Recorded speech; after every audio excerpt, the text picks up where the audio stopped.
Hello, very good morning. मेरा नाम राखी है और आज हम स्टार्ट करने जा रहे हैं part number 10 of the chapter organic chemistry some basic principles and techniques. हम कर रहे हैं IUPAC nomenclature of organic compounds. अभी तक मैंने आपको simple organic compounds, branched organic compounds, complex branch organic compounds के नॉमेनक्लेचर को समझाया है। उसके बाद मैंने आपको organic compound, nomenclature of organic compounds having one functional group and nomenclature of organic compounds having more than one functional group को समझाया है। आज के पार्ट नंबर 10 में हम nomenclature of substituted benzene compounds के बारे में पढ़ेंगे। Nomenclature of substituted benzene compounds. Benzene क्या है? सबसे पहले मैं आपको बेंजीन से इंट्रोड्यूस करा दूं। बेंजीन एक साइक्लिक स्ट्रक्चर है, एक रिंग स्ट्रक्चर है जिसका फॉर्मूला होता है C6H6। इसमें single bond, double bond, single bond, double bond alternating होते हैं। साथ ही साथ इसके जो डेरिवेटिव्स होते हैं, बेंजीन की जो डेरिवेटिव्स हैं, वो एरोमेटिक हाइड्रोकार्बन्स कहलाते हैं। तो स्टार्ट करते हैं। सबसे पहले nomenclature of substituted benzene compounds. इसको 3 भागों में डिवाइड किया गया है। मोनो सब्स्टिट्यूटेड बेंजीन कंपाउंड्स, जिसमें कि एक हाइड्रोजन को रिप्लेस करते हुए सब्स्टिट्यूटेड ऐड हुआ है। दूसरा है डाई सब्स्टिट्यूटेड बेंजीन कंपाउंड्स। तीसरा है try substituted benzene compounds. IUPAC nomenclature के साथ साथ में इन कंपाउंड्स के कुछ कंपाउंड्स ऐसे हैं जिनके ट्रिवियल नेम्स भी बहुत पॉपुलर हैं। तो जैसे जैसे हम इनको पढ़ेंगे, इनकी स्टडी करेंगे, तो जिन कंपाउंड्स के ट्रिवियल नेम्स होंगे तो मैं उनको भी आपको बताती रहूँगी, जो कि आगे जाके आपके लिए बहुत ही हेल्पफुल होंगे। सबसे पहले स्टार्ट करते हैं mono substituted benzene compounds. Nomenclature of substituted benzene compounds में सबसे पहला है मोनो सब्स्टिट्यूटेड बेंजीन कंपाउंड्स। कोई भी बेंजीन रिंग है, उसके साथ कोई भी ग्रुप अटैच है तो वो कहलाता है substituent. The substituent is prefix to the word benzene. जो भी सब्स्टिट्यूएंट बेंजीन रिंग के साथ अटैच होगा वो प्रीफिक्स के रूप में आएगा। बेंजीन के आगे प्रीफिक्स लगेगा, वो सब्स्टिट्यूएंट। प्रीफिक्स यानी पहले जुड़ेगा बेंजीन के आगे। यहाँ देखिए, बेंजीन स्ट्रक्चर के साथ में अटैच है मिथाइल ग्रुप, तो इसका नाम हो गया है मिथाइल बेंजीन। बेंजीन से पहले ये सब्स्टिट्यूएंट ऐड हो जाएगा, मिथाइल, मिथाइल बेंजीन, जिसका की ट्रिवियल नेम या कॉमन नेम क्या है? टोलुइन। टोलुइन नेम से बहुत पॉपुलर है ये मिथाइल बेंजीन। मिथाइल बेंजीन इसका IUPAC नेम है, जबकि ट्रिवियल नेम इसका टोलुइन है। सेकंड है बेंजीन रिंग के साथ में OMe। Me stands for methyl and O methoxy. अगर O के साथ, ऑक्सीजन के साथ अगर ये मिथाइल जुड़ गया है तो ये मिथॉक्सी हो गया है। तो मिथॉक्सी के साथ ये बेंजीन है तो प्रीफिक्स लग जाएगा मिथॉक्सी एंड बेंजीन, जिसका कि कॉमन नेम है एनिसोल।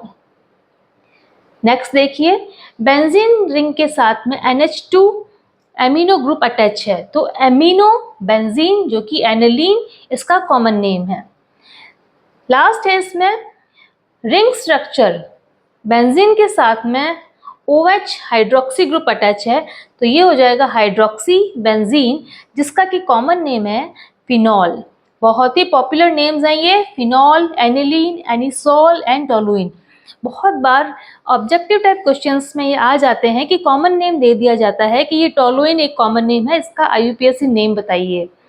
तो हमें ये याद रखना है कि जो ग्रुप अटैच है उसके अकॉर्डिंग हमें उस ग्रुप के नाम को याद करना पड़ेगा।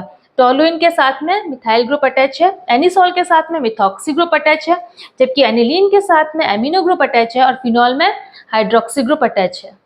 ये है mono substituted benzene compounds. Second आता है डाई सब्स्टिट्यूटेड बेंजीन कंपाउंड्स। इसमें क्या होता है? डाई सब्स्टिट्यूटेड बेंजीन रिंग के साथ में जब बेंजीन रिंग में 2 हाइड्रोजन को रिप्लेस करते हुए कोई भी सब्स्टिट्यूएंट ऐड होता है तो वो होते हैं डाई सब्स्टिट्यूटेड बेंजीन कंपाउंड्स। पहले हमने मोनो सब्स्टिट्यूटेड बेंजीन कंपाउंड्स को देखा, अब हम देख रहे हैं डाई सब्स्टिट्यूटेड बेंजीन कंपाउंड्स।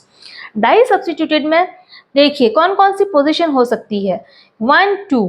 अगर बेंजीन, क्योंकि हम जानते हैं कि बेंजीन के सारे ही एजेस पर CH CH CH CH group है, क्योंकि ये डबल बॉन्ड और सिंगल बॉन्ड अल्टरनेटिंग है इसमें। अगर हम जानते हैं कि प्रत्येक कार्बन जो है एक एक हाइड्रोजन से अटैच है बेंजीन में, तो एक एक हाइड्रोजन को रिप्लेस करते हुए कितनी कंडीशंस हो सकती हैं इन सब्स्टिट्यूएंट की ऐड होने की बेंजीन रिंग। इनमें 3 पॉसिबिलिटीज हो सकती हैं। 3 पॉसिबिलिटीज कौन कौन सी? एक है 1-2 फॉर्म, 1-2 यानी 1 एंड 2 पोजिशन पे, यहाँ देखिए 1 एंड 2 पोजीशन पे सब्स्टिट्यूएंट ऐड है, यहाँ पे 1 एंड 2 पोजीशन पे ब्रोमीन ऐड है, तो 1-2 को कहा जाता है ऑर्थो। इसको कॉमन 1-2 को हम ऑर्थो कह सकते हैं, ये ऑर्थो फॉर्म कहलाते हैं। 1-2 ना लिखकर हम 1-2 डाइब्रोमोबेंजीन इसका आईयूपीएसी नेम होगा, जबकि इसका ट्रिवियल नेम क्या हो जाएगा? ऑर्थो। ऑर्थो के लिए हमें ओ स्मॉल ओ लिखना है, 1-2 की जगह हम स्मॉल ओ को रिप्रेजेंट करेंगे जो कि ऑर्थो कहलाएगा, ऑर्थो डाइब्रोमोबेंजीन। ये है ट्रिवियल नेम इसका। सेकंड देखिए 1-3, अगर 1-3 पोजीशन पे अगर ब्रोमीन ऐड है तो ये 1-3 फॉर्म कहलाएगा। 1-3 में मेटा बोलते हैं इसको, इस फॉर्म को मेटा फॉर्म बोला जाता है।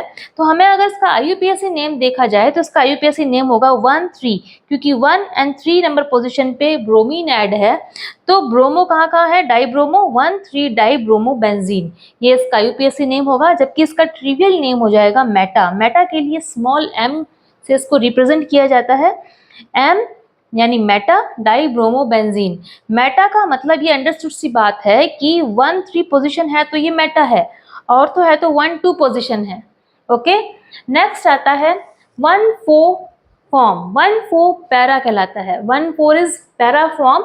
अगर ब्रोमीन 1, 2, 3 एंड 4, 1 एंड 4 पोजीशन पे अगर ब्रोमीन ऐड है तो इसका आईयूपीएसी नेम हो जाएगा 1-4 डाइब्रोमोबेंजीन, जबकि इसका कॉमन नेम या इसका ट्रिवियल नेम हो जाएगा पैरा डाइब्रोमोबेंजीन। ओके, तो ये है ब्रोमीन 1-4 पोजीशन, पैरा पोजीशन। तो इसमें है डाई सब्स्टिट्यूटेड बेंजीन कंपाउंड्स की ये 3 ही कंडीशंस हो सकती हैं। इसके आगे अगर हम देखें कि यहाँ से अगर हम ब्रोमीन को हटाकर अगर यहाँ ऐड कर दें तो ये अगेन क्या हो जाएगा? 1, 2 एंड 3, यानी ये मेटा फॉर्म हो जाएगा। अगर हमने ब्रोमीन को यहाँ ऐड कर दिया यहाँ से हटा के, तो ये क्या हो जाएगा? ये ऑर्थो फॉर्म हो जाएगा 1 एंड 2। तो इसकी जो मैक्सिमम कंडीशंस होती हैं वो 3 हो सकती है, ortho, Meta and para form. Next देखिए ट्राई सब्स्टिट्यूटेड बेंजीन कंपाउंड्स। जब 3 हाइड्रोजन को रिप्लेस करते हुए कोई सब्स्टिट्यूटेड ऐड हुआ है तो क्या कंडीशन होगी? ट्राई सब्स्टिट्यूटेड बेंजीन कंपाउंड्स, यहाँ देखिए बेंजीन रिंग है और इसके साथ में जो ग्रुप अटैच हैं वो 3 हाइड्रोजन को रिप्लेस करते हुए यहाँ एक क्लोरो ग्रुप है, 2 नाइट्रो ग्रुप अटैच है। इस रिंग के साथ में 2 नाइट्रो ग्रुप है और जबकि एक क्लोरो ग्रुप है। तो हमें ट्राई सब्स्टिट्यूटेड बेंजीन कंपाउंड्स में हमेशा जो लोकेंट्स अटैच है उनकी पोजीशन को मेंशन करना पड़ेगा अकॉर्डिंग टू आईयूपीएसी नॉमेनक्लेचर। बिल्कुल आईयूपीएसी नॉमेनक्लेचर के अकॉर्डिंग चलना पड़ेगा। यहाँ पे जो ग्रुप अटैच है उनको अल्फाबेटिकली ऑर्डर भी करना पड़ेगा और साथ ही साथ lowest sum of locants rule को भी ध्यान में रखना पड़ेगा। यहाँ देखिए सबसे पहले हम फर्स्ट एग्जांपल को देखें। यहाँ बेंजीन रिंग के साथ में क्लोरो है, 2 नाइट्रो है। नाइट्रो कहाँ से स्टार्ट है? अल्फाबेटिकली एन से स्टार्ट है, क्लोरो सी से स्टार्ट है, then C comes first then N. तो क्लोरो इस पोजीशन को हमें फर्स्ट माना है, first then second then third and then fourth. तो यहाँ देखिए क्लोरीन है फर्स्ट पोजीशन पे, देन ये क्या आएगा? 1 क्लोरो, 2 एंड 4 पे क्या है? Nitro, then 2, 4 di nitro benzene. Okay, यहाँ देखिए ऑर्थो, मेटा, पैरा, बहुत बार बच्चे कंफ्यूज हो जाते हैं कि मैम ऑर्थो, मेटा, पैरा इसमें क्यों नहीं रूल्स लगते हैं। ऑर्थो, मेटा, पैरा जो है हमेशा डाई सब्स्टिट्यूटेड बेंजीन कंपाउंड्स के लिए ही लागू होगा। ट्राई सब्स्टिट्यूटेड बेंजीन कंपाउंड्स में ऑर्थो, मेटा, पैरा का कोई रूल नहीं लगेगा। ओके बच्चों, तो कंफ्यूज ना हो। नेक्स्ट देखिए बेंजीन रिंग के साथ में 3 ग्रुप अटैच है, एक है नाइट्रो, एक है क्लोरो, एक है मिथाइल ग्रुप। तो यहाँ पर अल्फाबेटिकली ऑर्डर को तो हमें देखना ही है, साथ ही साथ देखना है कि lowest sum of locants rule को। Lowest sum of locants rule के अनुसार अगर हम देखें कि क्लोरीन यहाँ पर है तो क्लोरीन सी जो है सबसे पहले आना चाहिए, तो यहाँ पे इसको 1 नंबर पोजीशन दें। 1, 2 एंड 3, 4, 5, 1, 2 एंड 5, देन 1 + 2 एंड 5 = 8। तो ये जो है ये लोएस्ट सम नहीं है। जबकि अगर हम देखें इसको, अगर मिथाइल ग्रुप को अगर हम फर्स्ट पोजीशन दें यहाँ से 1, 2 and 4, then this is the lowest sum. तो हमें लेबलिंग करनी है लोएस्ट सम के अकॉर्डिंग भी। तो यहाँ देखिए इसको हम करेंगे 1, 2, 3 एंड 4। तो यहाँ पर ये लोएस्ट सम है, लेकिन इसकी जो IUPAC नेम की स्टार्टिंग किससे होगी? अल्फाबेटिकली ऑर्डर के अनुसार। तो अल्फाबेटिकली ऑर्डर में 2 chloro 1 methyl and 4 nitro, 2 chloro 1 methyl 4 nitro benzene. Okay, lowest sum of locants को ध्यान में रखना है। उसके बाद IUPAC नेम लिखने के समय हमें उसके अल्फाबेटिकली ऑर्डर को भी ध्यान में रखना है। नेक्स्ट देखिए, जब हमारे पास बेसिक कंपाउंड्स के साथ में कुछ सब्स्टिट्यूएंट्स जुड़ जाते हैं, बेसिक कंपाउंड्स हम जानते हैं, देखिए बेसिक कंपाउंड्स हमने किए हैं टोलुइन, एनिसोल, एनिलीन, फिनॉल, ये जो कुछ बेसिक कंपाउंड्स हैं। और जब इन बेसिक कंपाउंड्स के साथ में ही कुछ सब्स्टिट्यूएंट्स और ऐड हो जाते हैं, ये बेसिक कंपाउंड तो वैसा का वैसा स्ट्रक्चर है इसका, लेकिन साथ में ही कुछ हाइड्रोजन को रिप्लेस करते हुए कुछ और फंक्शनल ग्रुप ऐड हो जाते हैं इसमें कुछ और, तो उसका नॉमेनक्लेचर किस तरीके से होगा? तो उसमें नॉमेनक्लेचर क्या होगा कि सबसे अच्छी बात ये हो जाएगी कि बेसिक कंपाउंड में जिस कार्बन के साथ में मेन फंक्शनल ग्रुप ऐड है वहीं से उसकी नंबरिंग स्टार्ट होगी। तो यहाँ देखिए, यहाँ एनिसोल है, यहाँ मिथॉक्सी ग्रुप अटैच है, तो इसी कार्बन को नंबर 1 पोजीशन दी जाएगी। और लोएस्ट सम ऑफ लोकेंट्स के अनुसार इसको अगर नंबर 1 पोजीशन दे रहे हैं तो number 1, number 2 and number 4, 1, 2 and 4। अच्छा, इस नंबर 1 वाली पोजीशन के कार्बन को हमने कैसे पहचाना है? क्योंकि ये बेसिक कंपाउंड है और बेसिक कंपाउंड वाले ही फंक्शनल ग्रुप पर जो अटैच है वो कार्बन, उसी कार्बन को नंबर 1 पोजीशन दी जा रही है। ओके, तो इसमें कुछ सोचने वाली बात नहीं है कि कौन से नंबर वाले कार्बन को हमें फर्स्ट पोजीशन देनी है। तो इस बेसिक कंपाउंड में ये सबसे आसान चीज़ हो जाती है कि नंबरिंग करना बहुत ही आसान हो जाता है। इसलिए कहा जा रहा है कि इन बेसिक कंपाउंड्स को आप याद रखें, क्योंकि इनसे बहुत सारे क्वेश्चंस बनते हैं। देखिए, अगर नंबर 1 पोजीशन हम दे रहे हैं इस मिथॉक्सी ग्रुप से अटैच कार्बन को नंबर 1 दे रहे हैं, नंबर 2 इस क्लोरीन को दे रहे हैं, नंबर 3 इस मिथाइल ग्रुप से अटैच कार्बन को दे रहे हैं, तो इसका नेमिंग क्या हो जाएगा? 2 क्लोरो 4 मिथाइल, बिकॉज क्या है, क्लोरीन C से स्टार्ट होता है, मिथाइल M से स्टार्ट होता है, तो C comes first then M, then 2 chloro 4 methyl anisole. ये इसका बेसिक कंपाउंड एनिसोल है, तो इसको हमें मिथॉक्सी को अलग से स्पेसिफाई करने की जरूरत नहीं है, हम सीधा इसका कॉमन नेम इसका एनिसोल लिख सकते हैं। नेक्स्ट देखिए, यहाँ पर है एनिलीन, क्योंकि बेंजीन रिंग के साथ NH2 ग्रुप ऐड है, इसी NH2 ग्रुप से जुड़े कार्बन को हमें फर्स्ट नंबर पोजीशन देनी है।